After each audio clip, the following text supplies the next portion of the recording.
বিপ্লবী জনতার কাঁদিয়ে তুমি শহীদি মরণ আজ চুমিলে তুমি বিপ্লবী জনতার কাঁদিয়ে তুমি শহীদি মরণ আজ চুমিলে তুমি বিপ্লবী জনতার কাঁদিয়ে তুমি শহীদি মরণ আজ চুমিলে তুমি তুমি ছিলে বাংলার প্রীতির খবর বাতিল के पीछे तुम्हें देखे तर तर কোরআন পাখি হয়েছিলে গো তুমি কোরআন পাখি হয়েছিলে গো তুমি শহীদি মরণ আজ চুমিলে তুমি শহীদি মরণ আজ চুমিলে তুমি বিপ্লবী জনতার কাঁদিয়ে তুমি শহীদি মরণ আজ চুমিলে তুমি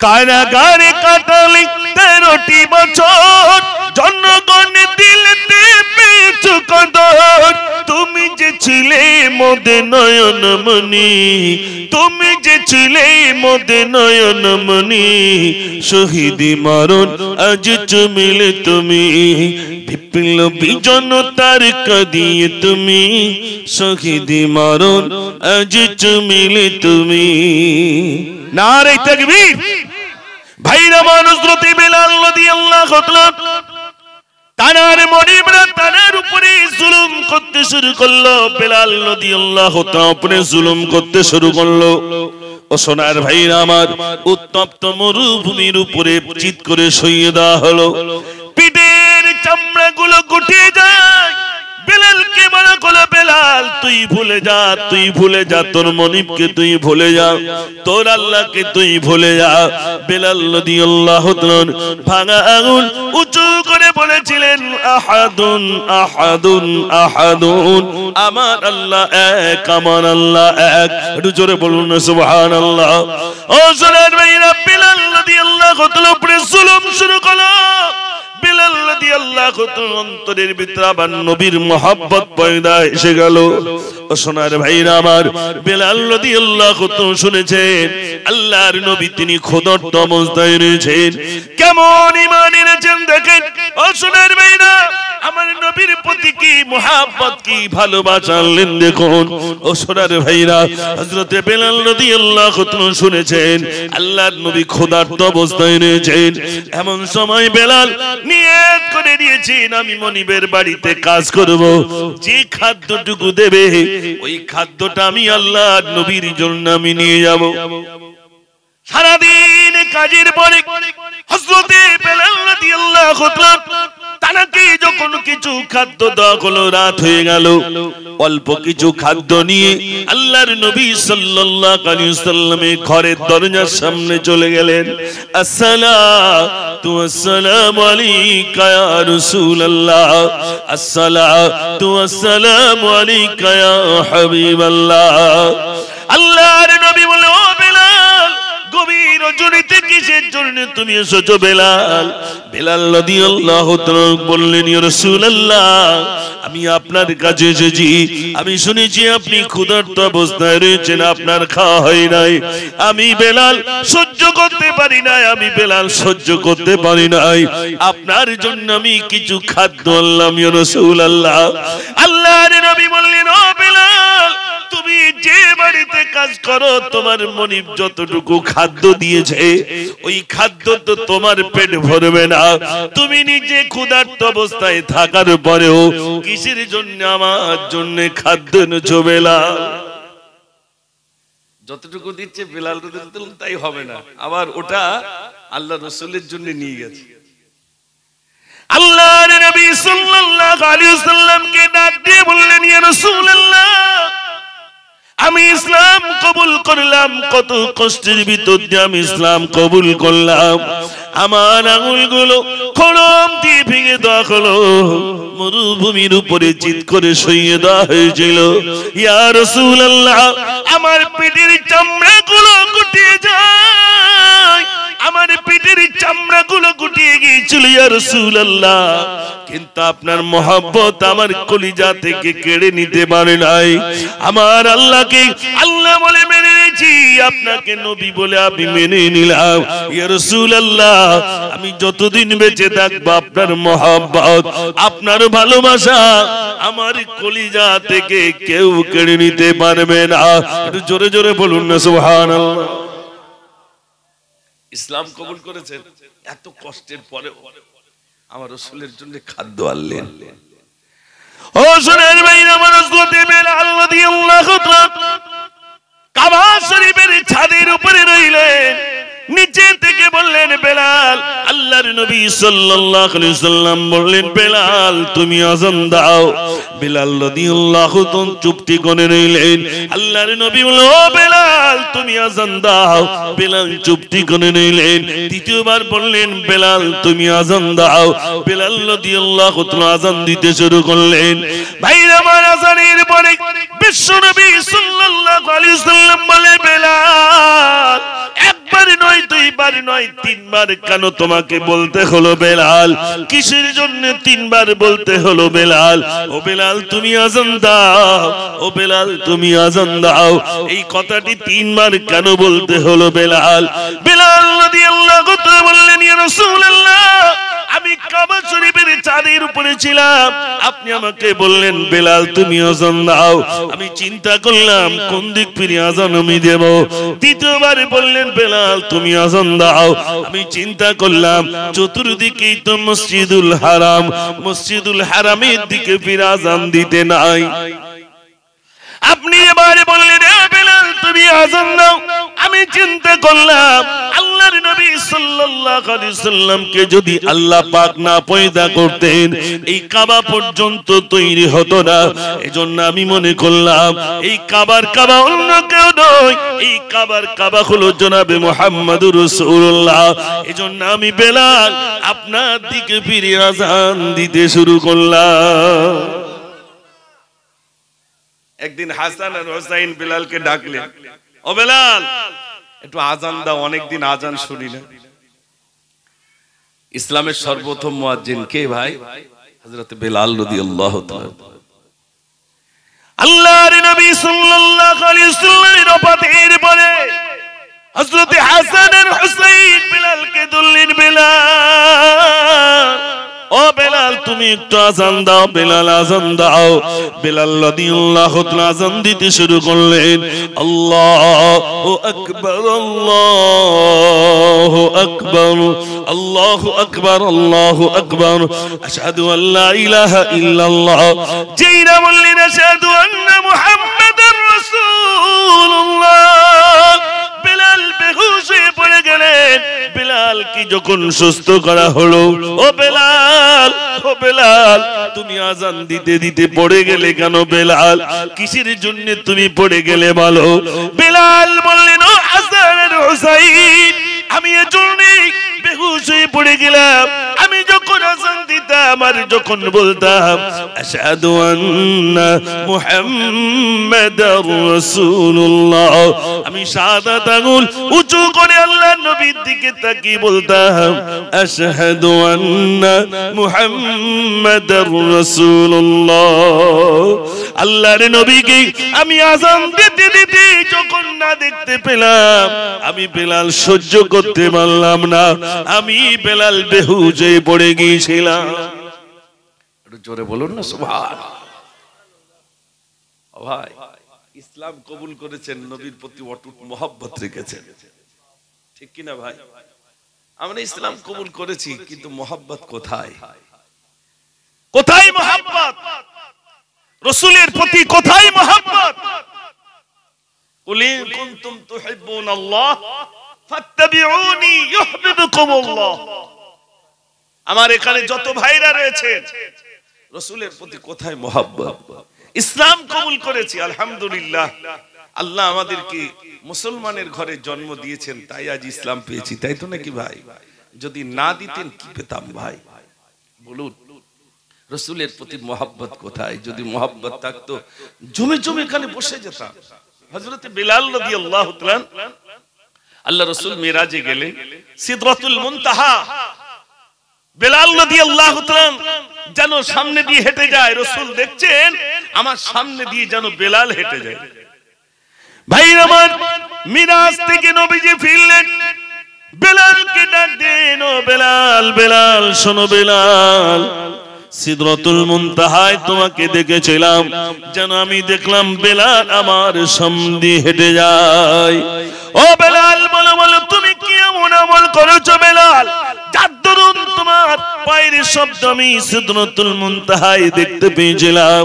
বেলাল বললেন, ইয়া রাসূলুল্লাহ, ইয়া হাবিবাল্লাহ, আমার খাস আমলের ভিতরে একটা আমল ছিল, আমার যখন ওযু ভেঙে যায় আমি বেলাল সঙ্গে সঙ্গে ওযু করে নি। জোরে বলুন না সুবহানাল্লাহ। ও সোনার ভাইরা আমার, হযরত আবু বকর সিদ্দিক রাদিয়াল্লাহু তাআলা, যিনি বিশ্বনবী সাল্লাল্লাহু আলাইহি ওয়াসাল্লামের সঙ্গের সাথী, হযরতে আবু বকর সিদ্দিক রাদিয়াল্লাহু তাআলা আমার নবীকে এত প্যার করতেন, এত মহব্বত করতেন, এত ভালোবাসতেন। ও সোনার ভাইরা, বিশ্বনবী সাল্লাল্লাহু আলাইহি ওয়াসাল্লাম দুনিয়া থেকে বিদায় হওয়ার পরে হযরতে আবু বকর সিদ্দিক রাদিয়াল্লাহু তাআলা তিনি এবার মনে মনে বলেন, আল্লাহর নবী তো আমাদের থেকে বিদায় হয়ে গেলেন, কিন্তু একবারের জন্য বলে গেলেন না, আবু বকর, আবু বকর, আমি চলে যাচ্ছি, আমার কবরের পাশে তোমার কবরটা হবে। আমি আবু বকর আমার কথাটাতে একবারও বলে গেলেন না। হযরতে আবু বকর সিদ্দিক রাদিয়াল্লাহু তাআলা চিন্তিত, আমি মক্কার সাথী, আমি মদিনার সাথী, আমি জাবলেসুরের সাথী, আমি আবু বকর আমার কথাতে একবারও বলে গেলেন না। হযরত আলী রাদিয়াল্লাহু তাআলা কে ডেকে বলেন, আলী শোনো শোনো, আমি একদিন ইন্তেকাল হয়ে যাব।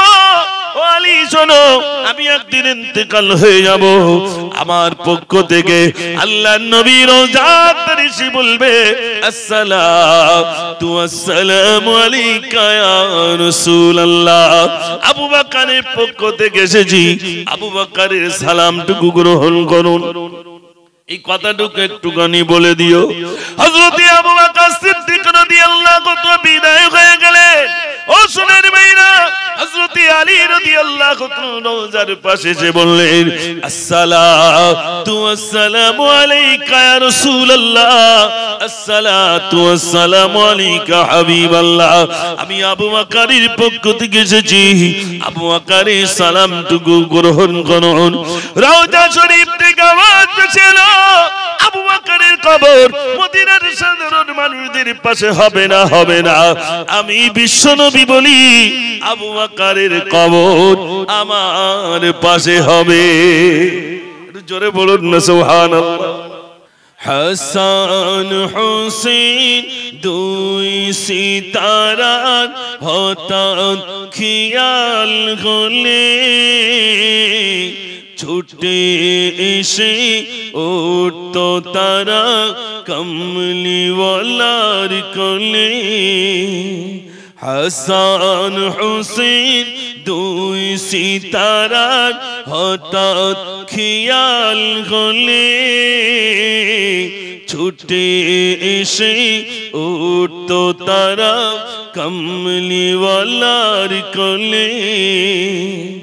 কহে তুরে সুরমা মাটি চার নয়নে আকা,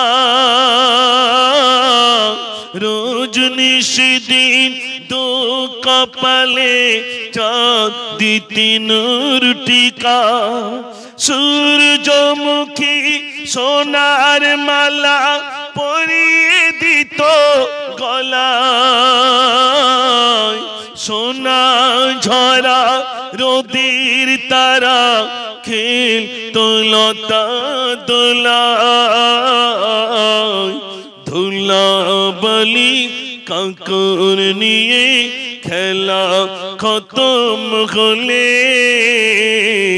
ছুটে এসে উঠতো তারা কমলিওয়ালার কোলে। নারে তাকবীর। আল্লাহ পাক জাহান্নাম জ্বালাবেন, তা আগুন লাগবে তো? আগুন করতে গেলে কাঠ লাগবে। কি কাঠ? আল্লাহ কোরআন পাকে বলে দিয়েছেন, ওয়াকুদুহান নাস ওয়াল হিজারা। জাহান্নামে কি কাঠ লাগবে আল্লাহ বলে দিয়েছেন, ওই সুন্দরবনের কাঠ না। কি কাঠ লাগবে? হ্যাঁ, মানুষ আর পাথর। ওয়াকুদুহান নাস ওয়াল হিজারা, জাহান্নামে জ্বালানি হবে মানুষ আর পাথর। আমাদের মতো প্লেয়ার কত মাওলানা ধরা পড়বে তার ঠিক নেই ভাই, কত মাওলানা ধরা পড়বে তার ঠিক নেই। আল্লাহ সেদিন যদি কাঠ গলায় দাঁড়াতে হয়, এই মিলাদ করাটাই তো বৃথা হয়ে যাবে ভাই, ঠিক কিনা ভাই?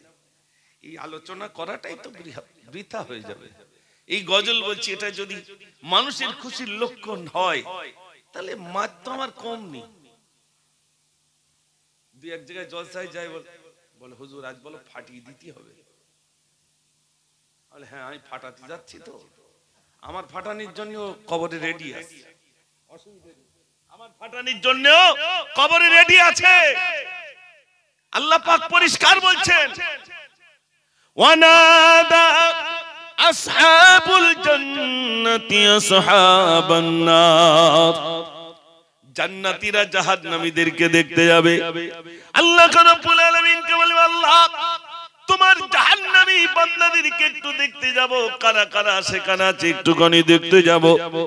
জান্নাতীরা জাহান্নামীদেরকে দেখতে যাবে, গিয়ে দেখবে মুজাফফর সামনে দাঁড়িয়ে আছে, বলবে এ মুজাফফর, কৃষ্ণ পাড়ায় মিলাদ করেছিলি, মোল্লা পাড়ায় মিলাদ করেছিলি, মাকাল কাছে মিলাদ করেছিলি, তোর গজল শোনার জন্য আমরা দূর দূরান্ত থেকে যেতাম। আজ বল বল, তুই তো আমাদের কাদের দিতিস নামাজের কথা, তুই তো আমাদের জাহান্নামের ভয়ের কথা বলতিস, তুই তো আমাদের কাছে কবরের ভয়ের কথা বলতিস, তুই তো আমাদের সুদ থেকে বেঁচে থাকার কথা বলতিস। মুজাফফর বল বল বল, তুই আজ কিসের জন্য জাহান্নামে এলি বল? আরে জিজ্ঞেস করো ভাই, জান্নাতীরা জিজ্ঞেস করবে। আর মনে করো না আপনারা শ্রোতা, আপনার জান্নাতে আমি জাহান্নামে, তাহলে আপনাদের ইচ্ছা হবে না ইহারে ও দাঁড়িয়ে রয়েছে কেন? ও তো আমার কাছে নসিহত করতো, ও তো আমাদের কাছে গজল শোনাতো, ও তো আমাদের কাছে মিলাদ করতো। জিজ্ঞেস করবে জাহান্নামীদেরকে জিজ্ঞাসা করবে জান্নাতীরা, তুই এখানে কেন? তখন বলবে ভাই আমি যা বলতাম আমি তা করতাম না, আমি যা বলতাম আমি তা করতাম না, আমি তা পালন করতাম না, আমি মানুষকে নসিহত করতাম, নিজে তা আমল করতাম না। আমার ছাড় আছে বলে মনে হয় নাকি ভাই? হ্যাঁ, আল্লাহ পাকড়িও দেখবে না, এই জামা কাপড় সাদা জামা পরিয়েছে ও সব কিছু দেখবে না, আল্লাহ দেখবেন আমল কতটা করে এসেছো। এই জন্য প্রথমে উঠেই বলেছিলাম, একদিন তোমারি নাম মসজিদ হবে তৈরি থেকো, তৈরি রেখো কবরের মাল সামান, একদিন তোমারি নাম মসজিদে হবে। কে চায় না? প্রত্যেকে চায় যে আমার সন্তান নামাজি হয়ে যাক, ঠিক কিনা ভাই? প্রত্যেকে চায় আমার সন্তান, আমার বৌমা, আমার মেয়ে, আমার ছেলে প্রত্যেকে নামাজি হয়ে যাক, টাইমে নামাজ পড়বো, আবার দুনিয়াদারিতে বেরিয়ে পড়বো। আল্লাহ তো বলেছেন নামাজ পড়ো, আবার তুমি রুজির জন্য বেরিয়ে যাও, সন্তানের জন্য বেরিয়ে যাও, আমার দুনিয়ায় তুমি বিচারণ করো, দেখো রুজির সন্ধান করো, তালাশ করো, আমি আল্লাহ তোমার রুজি পাইয়ে দেবো। জোরে বলুন না সুবহানাল্লাহ। ও সোনার ভাই আমার, আমি আপনাদের কাছে বলছিলাম আমার বক্তব্য, আমার গজল কোনো কাজে আসবে না, কোনো কাজে আসবে না, আবার নসিহত কোনো কাজে আসবে না যদি আমার আল্লাহ সন্তুষ্ট না হয়। বিশ্বাস করুন, কিয়ামতের দিন মুসিবতের দিনে জাহান্নামীরা জাহান্নামে চলে যাবে, জান্নাতীরা জান্নাতে চলে যাবে। জাহান্নামীদেরকে যখন জাহান্নামে নিয়ে যাওয়া হবে, ও সোনার ভাইরা, টেনে টেনে টেনে টেনে জাহান্নামের দিকে নিয়ে যাবে। আপনাদের হাসনাবাদ থেকে যখন কারুর ধরতে আসে তখন কি খুব আদর করে যত্ন করে নিয়ে যায় ভাই? হ্যাঁ হ্যাঁ, বেশি বেড়া করলে কোমরে দড়ি বাঁধবে, প্রথম হ্যান্ডকাপ দেবে, তাতে যদি বেড়া হয় কোমরে দড়ি বাঁধ টেনে টেনে নিয়ে যাবে। জাহান্নামের দারোয়ানের সামনে জাহান্নামীদেরকে ছিকল বেঁধে টেনে টেনে নিয়ে যাওয়া হবে। জাহান্নামের দারোয়ান জিজ্ঞাসা করবে, দাঁড়াও, দাঁড়িয়ে যাবে, জিজ্ঞাসা করবে, তোমরা জাহান্নামে এসেছো কেন বলো? তোমরা কোন নবীর উম্মত উম্মতি? জাহান্নামের দারোয়ান রিদওয়ান জিজ্ঞাসা করবে, তোমরা কোন নবীর উম্মত উম্মতি বলো? আদম নবী না, ইয়াহইয়া নবী না, জাকারিয়া নবী না, সুলাইমান নবী না, মুসা নবী, কোন নবীর উম্মত উম্মতি বলো? তখন বলবে, আমরা হলাম প্যারা নবী জনাবে মুহাম্মদুর রাসূলুল্লাহ সাল্লাল্লাহু আলাইহি সাল্লামের উম্মত উম্মতি। জাহান্নামের দারোয়ান রিদওয়ান লজ্জায় পড়ে যাবে, হারে শেষ নবীর উম্মত আর সৌভাগ্য অর্জন করেছো, শেষ নবীর উম্মত আর ভাগ্য অর্জন করার পরে যে নবীর উম্মত হওয়ার পরেও তুমি জাহান্নামে এসেছো, যে নবীর উম্মত হওয়ার জন্য নবীগণ পর্যন্ত কেঁদেছেন।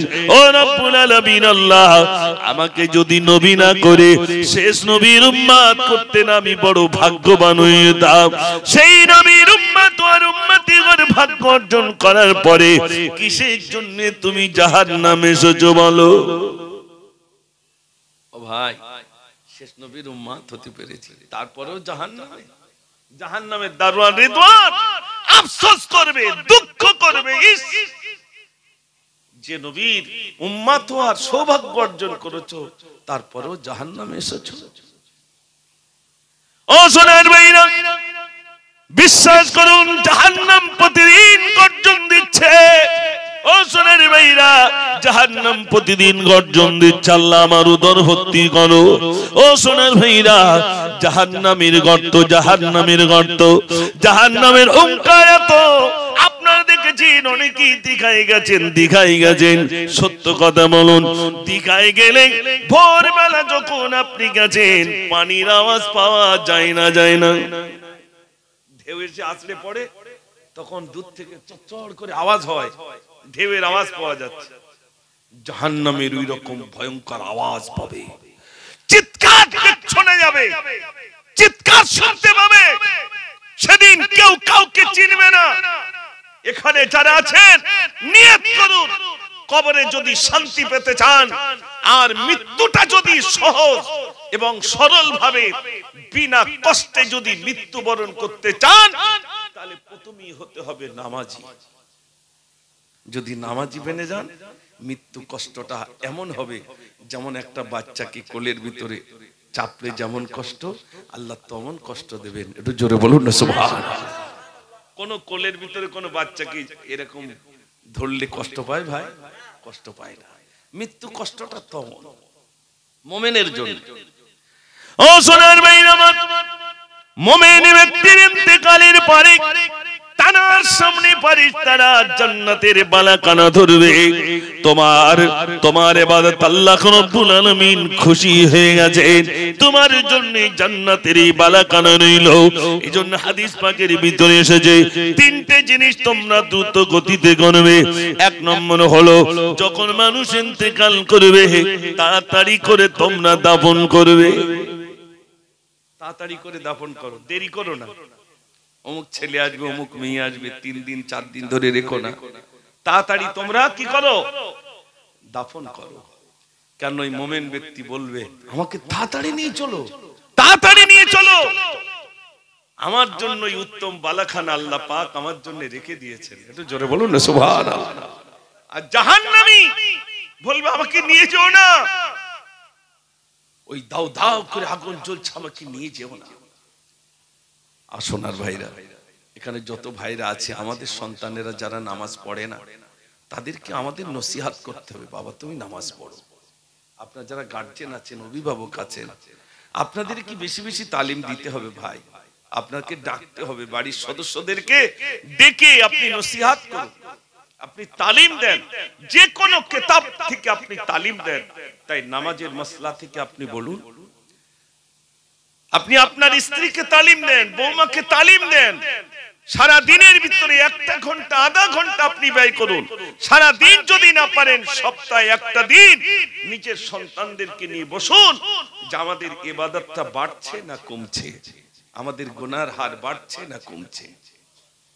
এটা যদি আমরা বিশ্লেষণ করি, যেমন ব্যবসায় লস লাভ হলে বাপ বেটায় এক জায়গায় বসে না ভাই, এই লস হলো কি করে খোকা, দেখ দিন অত বড় জলকারে কোটি কোটি টাকা লস। খোকা বস, কি হয়েছে তুই একটু আমার দেখা। আমি তো ঠিক মতো টাকা দিছি, তারপরেও কেন লস হয়েছে ব্যবসায়?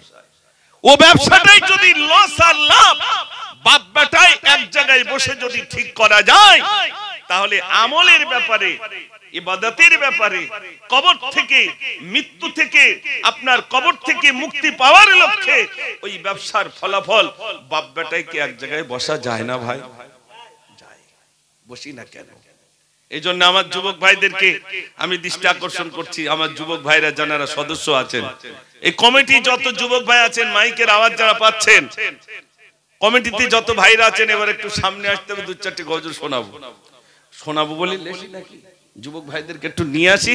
কই আমার সেসব সদস্য ভাইরা কোথায়? একটু স্টেজে আসতে হবে আপনাদের।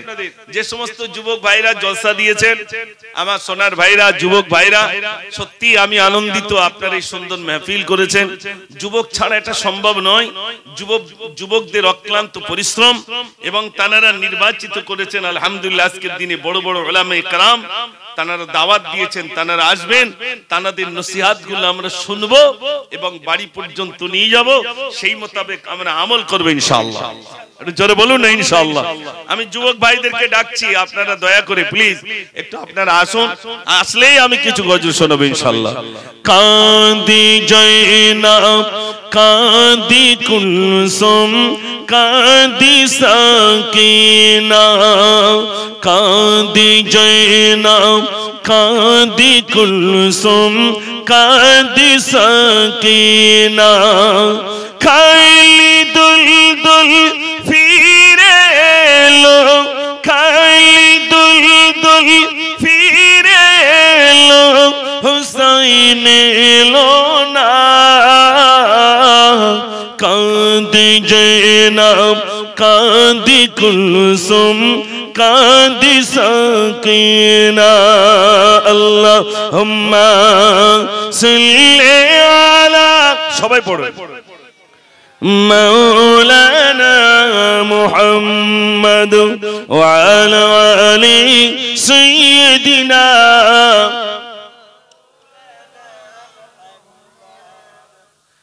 আমার ভাইরা এখানে যেন আমরা আছি, আমরা একবার নিয়ত করি ইনশাআল্লাহ আমরা সবাই নামাজ পড়বো ইনশাআল্লাহ।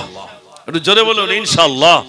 আল্লাহ যেন আমাদের প্রত্যেককে নামাজি বানিয়ে দেন, সবাই বলুন আমিন। নামাজ পড়বেন ভাই, নামাজ ছাড়া মুক্তি নাই, নামাজ পড়তে হবে। আচ্ছা এখানে যারা আছেন একটু আপনাদের কাছে বলি, হসপিটালের বেডে শুয়ে আছেন, আপনি খুব অসুস্থ, শরীর খারাপ, তারপরেও আপনার নামাজ পড়তে হবে না হবে না? একটু জোরে বলেন, নামাজ পড়তে হবে। শরীর অসুস্থ, নামাজ পড়তে হবে। তার বিধান আল্লাহ দিয়েছেন, রাসূল শিখিয়ে দিয়েছেন। খুব অসুস্থ কিভাবে তুমি নামাজ পড়বে? বসে নামাজ পড়ো, শুয়ে নামাজ পড়ো, ইশারা করে নামাজ পড়ো, তবে পড়ো নামাজ। এক ওয়াক্ত নামাজ যদি ইচ্ছাকৃত কেউ ছেড়ে দেয়, 80 হোক বা জাহান্নামে পড়তে হবে। কত হোক বা ভাই? 80 হোক বা 1 হোক বা সমান 2,88,00,000 বছর। কত হোক বা বলেছি? 80 হোক বা 1 হোক বা সমান কত? 2,88,00,000 বছর। এবার তাহলে আপনারা হিসাব করেন যে 80 হোক বা তাহলে কত বছর জাহান্নামে পড়তে হবে। রেহাই নাই। একবার ভাবুন, চোখটা বন্ধ করুন, শুধু ভাবুন, আমাদের থেকে সবাই চলে গেছে। যারা এসেছিলেন ওই বিরাট বালাখানা তৈরি করেছিলেন, তারাও চলে গেছে, তারাও চলে গেছে। আমাকেও যাওয়া লাগবে। কত আলেম গেছে, কত মুফতি গেছে, কত পীর সাহেব গেছে, নবীগণ চলে গেছেন, আমাকেও যেতেই হবে। এই সোশ্যাল মিডিয়ায় দিন দেখছিলাম একজনের লাশ তুলেছে বাংলাদেশে, কবর থেকে লাশ তুলেছে। লাশ তোলার কারণ ছিল ওই মৃত ব্যক্তি, তিনি কবর থেকে তিনি বাচ্চাদেরকে, ছেলেদেরকে স্বপ্নে দেখাচ্ছেন, বাবা আমি পানিতে রয়েছি, বাবা তোমরা আমার কবরটা অন্য জায়গায় হস্তান্তর করো। আমি পানিতে আছি, মানে আমার কবরে পুরো পানি কাদা, তোমরা আমার কবরটা হস্তান্তর করো। একবার দেখেছেন, দুবার দেখেছেন, বারে বারে যখন দেখছেন তখন আলেমদেরকে ডেকেছেন, গায়ের মানুষদেরকে ডেকেছেন, যে আমরা বারে বারে আমরা সব ভাই একই স্বপ্ন দেখছি। আমার আব্বা যেন বলছে আমার কবরটা তোমরা অন্য জায়গায় দাও, আমাকে পুনরায় তোমরা তোলো। তো কি করলেন আলেমরা, এক জায়গায় পরামর্শ করে কবরটা খনন করলেন, মানে খুঁড়লেন। খুঁড়ে লাশ যখন তুলবে তানারাই বলছেন যে ভিতরে কোনো অন্য খুশবু পাচ্ছি না, শুধু সেন্ট পাচ্ছি, খুশবু পাচ্ছি, বরং কোনো গন্ধ নয়, কবর থেকে খুশবু পাওয়া যাচ্ছে, আর যেমনটি শুয়েছিলাম তেমনই পর্যন্ত তাজা রয়েছে। একটু জোরে বলুন সুবহানাল্লাহ। তিনি কি ছিলেন? তিনি ছিলেন মসজিদের ইমাম সাহেব, ইমামতি করতেন, 5 ওয়াক্ত নামাজ তাকবীরে উলা শহীদ পড়তেন। একটু জোরে বলুন না সুবহানাল্লাহ। ও ভাইরা, বাপজিরা, নামাজ ছাড়া মুক্তি নেই। আপনারা বলছিলেন হাফেজ সাহেব হুজুর রহমাতুল্লাহ আলাইহির কথা, এখানে আমি এসেছি, আমাকে অনেকে বললেন হুজুর আমরা হাফেজ সাহেব হুজুরের খুব মহব্বত করি, খুব ভালোবাসি। ওই মানুষটা কেমন ছিলেন আমরা একবারও বিশ্লেষণ করি নাই, একবারও ভাবি নাই। আমি তানার নগণ্য একটা ছোট্ট ছাত্র হিসেবে বলছি, একদিনের তরে দেখি নাই যে তাহাজ্জুদের নামাজ তানার কাজা হয়েছে। প্রতিদিন তাহাজ্জুদের নামাজ ওই গম্বুজওয়ালা মসজিদ তখন ছিল, ওখানে গিয়ে পড়তেন। প্রত্যেক দিন সেই ভোর তাহাজ্জুদের থেকে নিয়ে আর ফজর পর্যন্ত, ফজরের পর থেকে ইশরাক পর্যন্ত জিকির, আল্লাহ জিকির, লা ইলাহা ইল্লাল্লাহ জিকির। তারপরে সূর্য উদয় হবে, সূর্য যখন উঠে যাবে তারপরে তিনি ইশরাকের নামাজ পড়তেন, তারপরে আমাদের সবক নিতেন, সবক পারা নিতেন। এটা আমি এই আপনাদের সকলের সামনে বলছি ভাই, আমি নিজ চোখে সেটা দেখেছি। কোন নামাজই তিনি বাদ দিতেন না, কোন নামাজ। আর আমরা তো এখন মসজিদে নামাজ পড়ছি, 2 রাকাত ব্যাকগিয়ার দিচ্ছি, সব পালিয়ে যাচ্ছে। আর হাফেজ সাহেব দাঁড়া, তুই চুপ কর। তো যেখানেই ভাইরা আমার, তাহলে বলুন ওই মানুষকে দেখে আমাদের শিক্ষা নিতে হবে না, হবে না ভাই? এমন কোন নামাজ তিনি বাদ দিতেন না।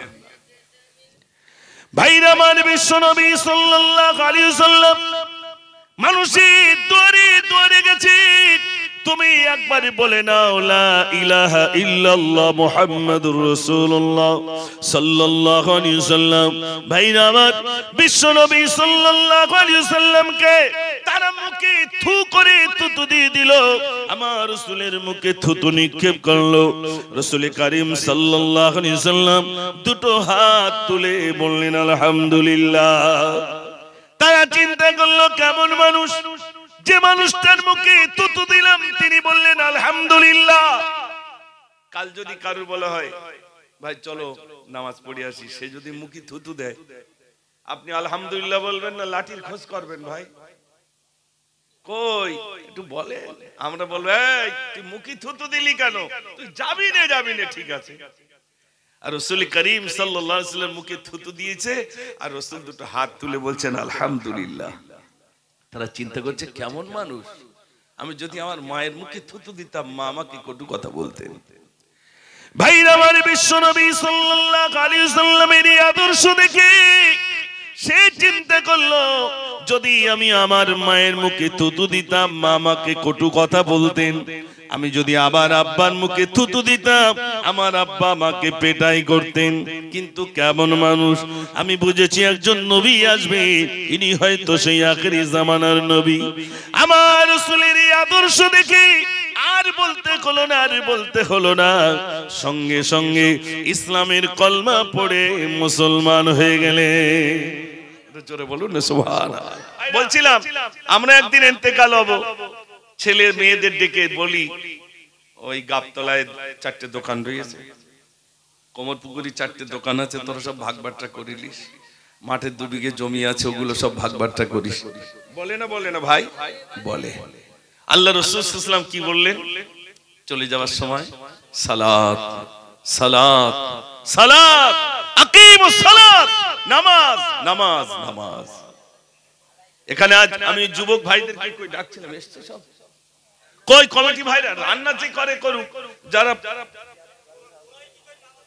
হ্যাঁ ওই সেটাই তো কমিটি ভাইরা কোথায়, একটু আসেন ভাই, আসেন।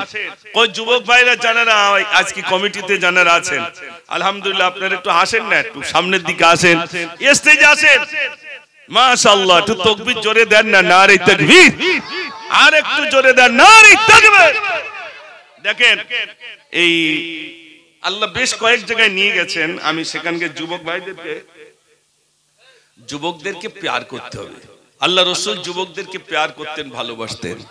আল্লাহ রাসূল সাল্লাল্লাহু আলাইহি সাল্লাম বলেছেন, বুড়ো মানুষ জান্নাতে যাবে না, জান্নাতে যাবে সব জনেরা। ও ভাই আসেন, উপরে আসেন, উপরে আসেন। মাশাআল্লাহ। তো সাহাবারা বললেন, ইয়া রাসূলুল্লাহ, আমরা বুড়ো হয়ে গেছি, তাহলে আমাদের উপায় কি হবে? আল্লাহর নবী বললেন, আচ্ছা বলছি তো কি বলছিলাম, আল্লাহ রাসূল সাল্লাল্লাহু আলাইহি সাল্লাম বললেন, ও আমার সাহাবারা, তোমরা যুবক পেরিয়ে বৃদ্ধে পা দিয়েছো, যুবক বয়সের আমলটা বীর হতা বল। কমিটিতে কতজন আছেন ভাই? কত? ওরে সর্বনাশ, 48 জন যুবক। দেখেন একটু তাকবীর জোরে দেন না, নারে তাকবীর।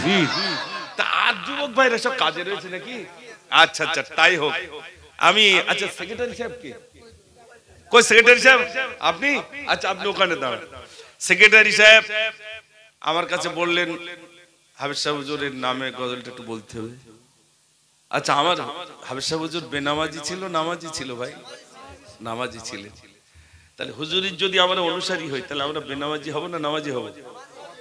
বাস, আমরা আর কিচ্ছু বলবো না। আমরা যদি হাফেজ সাহেব হুজুরের অনুসারী হই, তিনি যদি আমাদের মহাব্বতের হয়, আমার যুবক ভাইদেরকে হাত জোড় করে বলছি, হাফেজ সাহেব হুজুর যুবকদেরকে খুব ভালোবাসতেন, খুব প্যার করতেন। ও আমার যুবক ভাইরা যারা জলসা দিয়েছেন, আমি সত্যিকারে আপনাদের প্রতি আমি খুবই সন্তুষ্ট। শুধু আপনাদের কাছে বললো, হঠাৎ করে 5 ওয়াক্ত নামাজ কেউ পড়তে পারবে না? পারবে?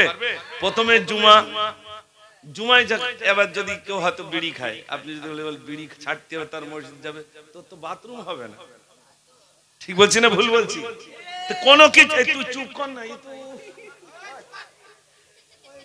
আমার ভাইরা, তো বলছিলাম প্রথমেই যে 5 ওয়াক্ত তা হবে না, 1 ওয়াক্ত করে শুরু করতে হবে। এই দেখেন, এক রাজামশাই মেয়ে বিয়ে দেবে, জানেন ভাই? বসেন বসেন, আমাদের বসেন। তো রাজামশাই মেয়ে বিয়ে দেবে, তো রাজামশাই মেয়ে বিয়ে দেবে, তা কত যুবকরা এসেছে। রাজামশাই, মেয়েটা আমাকে দেবেন? বলছে না। বলছে তুমি নামাজ পড়ো? তাহলে পড়ি না। তাহলে মেয়ে দেবো না। তা সবাই চলে যাচ্ছে। একটা যুবক এসেছে, রাজামশাই মেয়েটা আমাকে দেবেন? রাজামশাই বলছে তুমি নামাজ পড়ো? বলছে না, নামাজ পড়ি। বল তাহলে মেয়ে দেবো না। বলে যদি নামাজ পড়ি তাহলে মেয়ে বিয়ে দেবো। ও সোজা চলে গেছে মসজিদে, জানেন? মসজিদে গিয়ে আল্লাহু আকবার, আল্লাহু আকবার বলেছে, কিন্তু মনের মধ্যে শুধু হচ্ছে রাজার মেয়ে বিয়ে করবো, রাজার মেয়ে বিয়ে করবো। ও মসজিদে এসেছে কিসের জন্য ভাই? রাজার মেয়ে বিয়ে করবে, তাই নামাজ পড়তে। 1 বছর হয়ে গেছে, 2 বছর হয়ে গেছে, রাজার লোক পাঠিয়েছে, যাও তো ওই ছেলেটার সঙ্গে মেয়ে বিয়ে দেবো। গিয়ে রাজা শিষ্য পাঠিয়েছে, রাজামশাই লোক পাঠিয়েছে, সেই যুবকের কাছে গেছে। যুবককে গিয়ে বলছে, ও যুবক চলো, রাজামশাই মেয়ে দিয়ে বলছে। বলে কেন? বলে তুমি সে বিয়ে করে বলেছিলে, রাজামশাইয়ের মেয়ের সঙ্গে তোমার বিয়ে দেবে। বলে গিয়ে বলো আমি আর বিয়ে করব না। বলছে কেন? বলছে নামাজের ভিতরে যে স্বাদ পেয়েছি, যে তৃপ্তি পেয়েছি, আমার বিয়ে করার আর প্রয়োজন নাই। জোরে বলুন না সুবহানাল্লাহ। আমরা যদি মসজিদে গিয়ে স্বাদ পেতাম, তাহলে কেউ ফিরে আসবে বলে মনে হয়? স্বাদ পাইনি, স্বাদ লাগাতে হবে। সেই স্বাদ লাগাতে